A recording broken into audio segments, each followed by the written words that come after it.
It's time for us to address one of the biggest points of contention in Ninjago discussion there is. Is LEGO Ninjago a show for children? Now, there is an obvious answer to this, but you'd be surprised how many people don't see it. So we're going to sit down and talk about this and give my thoughts on it. One of the statements in Ninjago community discussion that can get you the most flack is Ninjago is a show made for children. And there is a surprising amount of people who get very, very defensive over this. I think there is a pretty clear and consistent reasoning for this defensiveness that pretty much everyone here can relate to. At some point, somebody has looked at you and said, "You're a bit old for that, aren't you?" Or maybe the way it was worded was, that's for kids, you idiot," or something along those lines. Whatever the case, pretty much everyone, especially Ninjago fans, have had some idiot at some point try to make them feel worse or feel shameful for liking a media that's made for kids. This experience has led some people to become very, very defensive whenever the idea that Ninjago is a show made for children is mentioned. One of the things you'll very commonly hear is that Ninjago is not a kid's show, it is actually very dark. Ninjago does have its pretty dark moments at points, and it does have its pretty mature themes and stories, but a distinction I feel like a lot of people need to make is that a show made for children having the capacity to be mature does not mean it is not for children. Common things I see get pointed to when people point out Ninjago is for kids is stuff like, Mr. E got his arms ripped off, do you think that's appropriate for children? Or Zane gets beaten up and killed, do you think that's appropriate for children?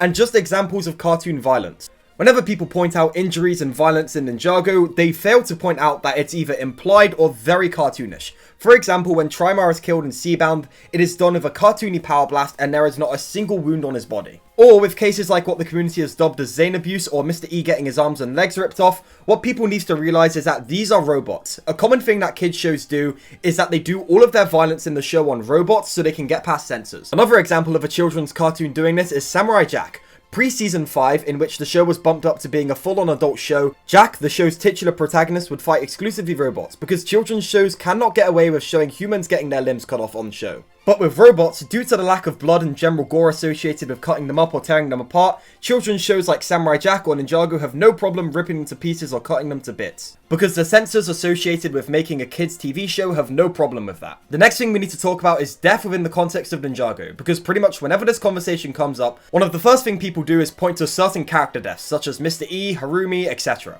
Although what people miss is that pretty much every single death that gets pointed at here is either reversed, off-screen, or implied. Take for example the death of Mistake in Season 9. She gets into a fight with Garmadon, which ends up with Garmadon seemingly being on the upper hand. Then we cut to a shot of Kilo, who says Mistake is no longer a problem. The implication being here is that off-screen, Garmadon killed Mistake. And while yes, that is kind of dark, there is a very specific reason why this death wasn't shown on-screen and was just loosely implied.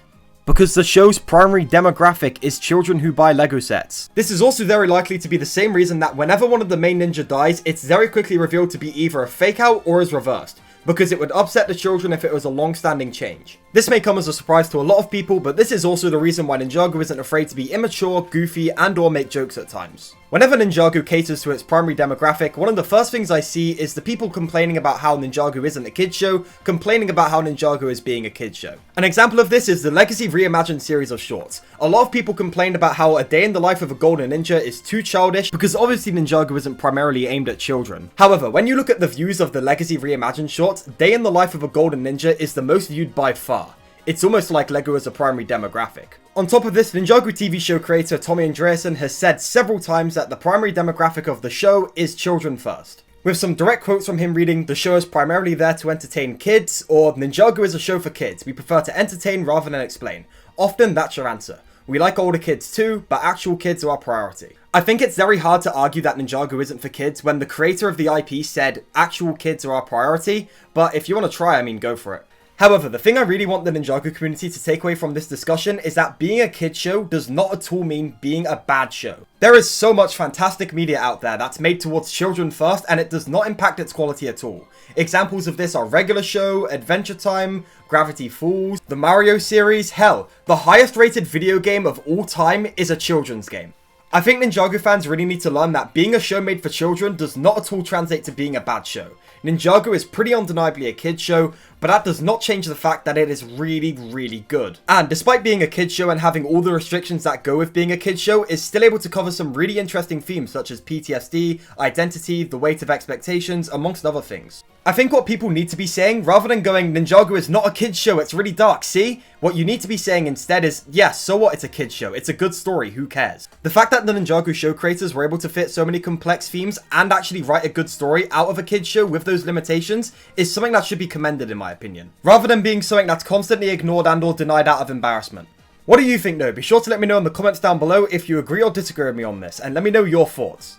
As always, thank you to my wonderful channel members whose names are on screen now. If you want more Ninjago videos like this, be sure to subscribe to my channel and hit the notification bell so you get notified as soon as these videos come out. I know recently a lot of my viewers have had a pretty big problem with my videos just not showing up in their home feed recently, so if you want to be notified as soon as these videos come out reliably, be sure to subscribe to the channel and hit the notification bell so you know when they come out. If you liked the video, be sure to leave a like rating on it and share it with a friend if you found it interesting enough to do so, and I will see you all in the next video. Thank you for watching everyone, and goodbye for now.